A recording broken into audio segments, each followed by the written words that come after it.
Mango season, a special time in Jamaica. But unfortunately, the mango season is done. Until I walk in the supermarket and see a mango named Tommy Atkins, I quickly wash it off and I start eating. And as the juice run down my lips, I started video so I could have show up and my followers them abroad. And me and my taste buds was having the time of its life. Then my eyes glimpsed something right at the center of the mango, right close to my teeth mark. It was two big worms spread out in the mango like them on vacation. A half of the mango I done eating up. The amount of things where they go through my mind. Instantly get heartburn and my belly start growing.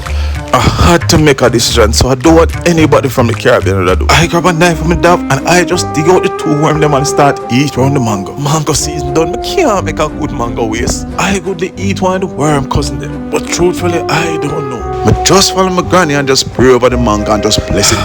Oh, I guess the moral of the story show off really bring disgrace. Although the mango in a two pop light, beefy and juicy and just nice. If you ever see one, try.